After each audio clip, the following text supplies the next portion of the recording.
Hello amigos, welcome back to my YouTube channel indices India. మా ఛానల్లోని content నచ్చితే డెఫినెట్గా సబ్స్క్రైబ్ చేయండి, పక్కనే ఉన్న బెల్ ఐకాన్ని కూడా ప్రెస్ చేయండి సో దట్ ఇలాంటి వీడియోస్ మిస్ కాకుండా ఉంటారు. Let's go to bank Nifty 15 minutes time frame. So Amigos, ఇక్కడ మనం బ్యాంక్ నిఫ్టీ 15 మినిట్స్ టైం ఫ్రేమ్లో ఉన్నాము. ఒక పెద్ద గ్యాప్ డౌన్ అయితే దొరికింది. గ్యాప్ డౌన్ తర్వాత కంప్లీట్గా 15 మినిట్స్ రేంజ్లోనే మార్కెట్ అనేది ట్రేడ్ అయితే జరిగింది. కాకపోతే ఇంట్రాడేలో ఓవరాల్గా ఒక వాలటాలిటీ మూమెంట్ అయితే జరిగింది. సో ఇప్పుడు మనం నిన్న ఏమనుకున్నాము అండ్ ఈరోజు పాసిబిలిటీ ఏం జరిగింది అండ్ రేపు మార్కెట్ ఎలా ఉండబోతుందో ఒకసారి చూద్దాం. సో ఇక్కడ మనం నిన్న ఏమనుకున్నాము, బికాస్ మార్కెట్లో డేటా ప్రకారంగా ఒక పాజిటివ్నెస్ చూపిస్తుంది, అలాగే మార్కెట్లో కూడా ఒక హైయర్ హైస్ అనేది ఫామ్ చేస్తూ వస్తుంది. ఒకవేళ బౌన్స్ వచ్చినా కూడా ఇక్కడ వరకు మ్యాక్సిమం అప్ సైడ్, ఇక్కడ నుంచి డెఫినెట్గా మనం డౌన్ సైడ్ మూమెంటం అనేది చూడొచ్చు అనుకున్నాము. బట్ మార్కెట్ అయితే డైరెక్ట్గా గ్యాప్ డౌన్ ఓపెన్ అయింది అండ్ ఫస్ట్ 15 మినిట్స్ రేంజ్లో అయితే ఉండిపోయింది. ఇప్పుడు రేపు ఒక మంచి ట్రేడ్ ప్లాన్ అయితే డెఫినెట్గా చూడొచ్చు. బికాస్ చూడండి, ఇక్కడ మార్కెట్ కనుక ఫ్లాట్గా ఓపెన్ అయ్యి ఇమీడియట్గా బ్రేక్ చేస్తే మ్యాక్సిమం మనం ఒక సెల్ పొజిషన్లో అయితే కూర్చోవచ్చు, పుట్ బై చేసి ఉండొచ్చు. లేదు మార్కెట్ కనుక గ్యాప్ అప్ కానీ ఫ్లాట్ కానీ ఓపెన్ అయ్యి పై సైడ్కి ఈ స్వింగ్ కనుక బ్రేక్ చేయడం స్టార్ట్ చేస్తే డెఫినెట్గా నెక్స్ట్ మనకు 44,200 వరకు మార్కెట్ అప్ సైడ్ వచ్చే అవకాశాలు ఉన్నాయి. ఇక్కడ కనుక మనకు ప్రైస్ యాక్షన్ కనబడుతూ కనుక సెల్లింగ్ చూపిస్తే మాత్రం డెఫినెట్గా ఇక్కడ పుట్ పొజిషన్లో కూర్చోవచ్చు. మ్యాక్సిమం మినిమం మన టార్గెట్ ఆల్మోస్ట్ ఆల్ 44,600 నుంచి 44,450 వరకు అయితే ఇనిషియల్గా మన టార్గెట్ ఉండాలి. ఈ టార్గెట్ అనేది రేపు ఎల్లుండికి కూడా మనకు అప్లికేబుల్ అయ్యే అవకాశాలు ఉన్నాయి.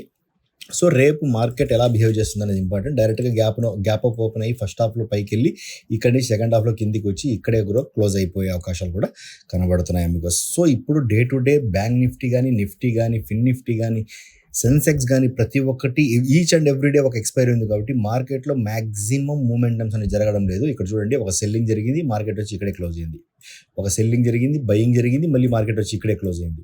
ఒక సెల్లింగ్ జరిగింది, బయింగ్ పోయింది, మార్కెట్ వచ్చి ఇక్కడే క్లోజ్ అయింది. చూడండి మీకు ఆల్మోస్ట్ మార్కెట్ ఎక్కడైతే ఓపెన్ అవుతుందో అక్కడే క్లోజ్ అవుతుంది.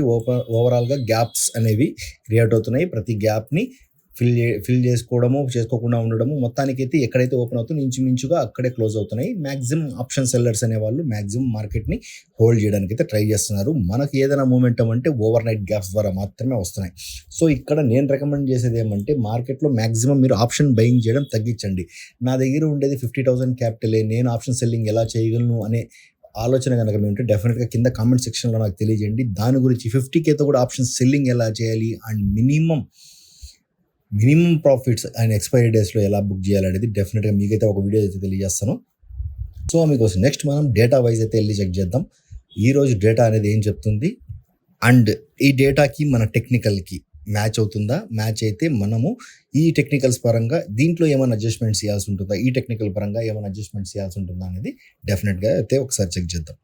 Let's go to our fundamental screen. So మీకోస్ ఇక్కడ outstanding of FIS index ఆప్షన్స్లో as on 9th October Monday రోజు చూసుకుంటే మనం కాల్ సైడ్ చూసుకున్నాం అనుకోండి, ఓవరాల్గా నెట్ పొజిషన్స్ అనేవి 2.41 lakh క్వాంటిటీ అయితే ఉన్నాయి. లాంగ్ సైడ్ వచ్చేసి అంటే call buying 9.63 lakh quantity, short side వచ్చేసి 7.22 lakhs క్వాంటిటీ అయితే ఉన్నాయి. సో ఒకవేళ మనం సేమ్ విధంగా పుట్ సైడ్ చూసుకుంటే టోటల్గా 4.12 lakh క్వాంటిటీ అయితే నెట్ పొజిషన్స్ ఉన్నాయి. అందులో పుట్ బయింగ్స్ వచ్చేసి 10 lakhs అండ్ పుట్ సెల్లింగ్ వచ్చేసి 5 lakh క్వాంటిటీ అయితే ఉన్నాయి. సో ఓవరాల్గా మనము కాల్ వర్సెస్ పుట్ చూసుకుంటే నిన్న ఏ విధంగా అయితే పొజిషన్స్ బిల్డ్ అయి ఉన్నాయో టుడే కూడా అలాగే పొజిషన్స్ ఉన్నాయి. సో నిన్న మనం ఏమనుకున్నాము, ఒక బౌన్స్ అనేది రావచ్చు అని అనుకున్నాము. డెఫినెట్గా ఈరోజు ఓఏ డేటా ప్రకారము ఒక బౌన్స్ రావచ్చు. ఈరోజు గ్యాప్ డౌన్ ఓపెన్ అవ్వడం వల్ల కేవలం అది ఒక గ్యాప్ డౌన్లో ఓవరాల్గా మనకు నెగిటివ్ అయితే కనిపించింది, కానీ ఓవరాల్గా అయితే ఇది న్యూట్రల్గా ఉన్నట్టుంది. సో ఇక్కడ ఈరోజు డేటాతో కూడా డెఫినెట్గా మనం ఒక బౌన్స్ అనేది చూడొచ్చు అనే అవకాశంతో ఉన్నాము.